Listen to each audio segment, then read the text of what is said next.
आज हमारे स्टूडियो में, इस ऑफिस में मान्यवर कांशीराम साहब के साथी रहे, उनके शिष्य रहे, उनके चेले रहे, उनके साथ मिशन में काम करने वाले राजस्थान के जयपुर जिले के विराटनगर तहसील के कोहड़ा गांव से पधारे हुए मान्यवर कैलाश जी खाड़िया हैं, जो मान्यवर साहब के जीवन का अनुभव बताने के लिए हमारे यहाँ उपस्थित हुए हैं।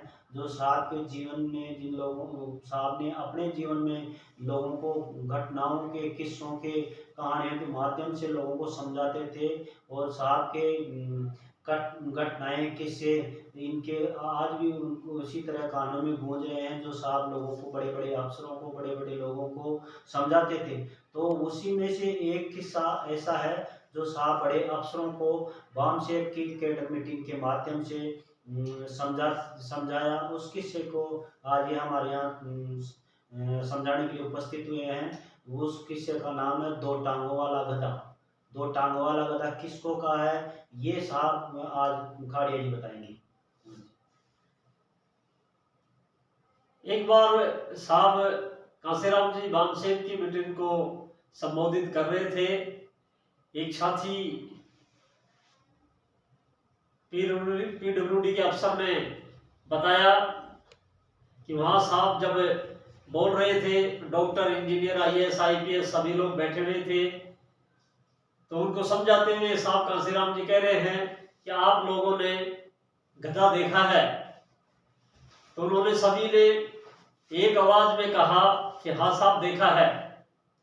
तो उन्होंने पूछा कि गधे की कितनी टांग होती है और क्या काम आता है? साहब गधे के 4 टांग होती हैं और बोझा ढोने के काम आता है। फिर साहब ने पूछा कि वो जो है गधा बोझ ढो करके कहाँ जाता है? तो साहब अपने खूंटे के बांध दिया जाता है और मालिक के घर आता है। तो ठीक उसी प्रकार से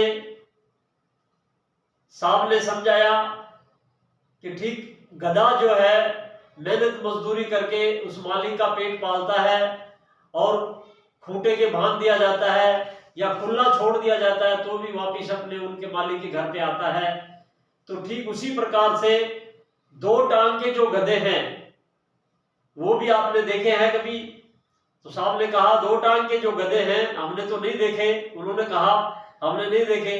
तो बोले मैं 2 टांग के गधे बताता हूं।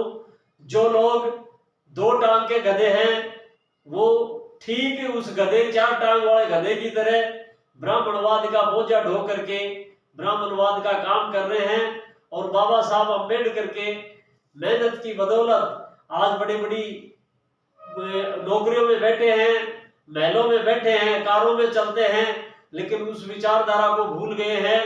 उनको जब समझाया जाता है तो बाबा साहब अम्बेडकर की बात को नहीं मानते हुए वो अपने जन्म से मृत्यु तक के कर्मकांड, तीसरी फैल या कम पढ़ा लिखा ब्राह्मण उनके नामकरण संस्कार कराता है, उनके मुहूर्त करवाता है।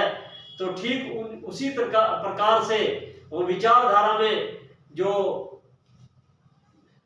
मनवाद की विचारधारा में बंधे हुए हैं, वो लोग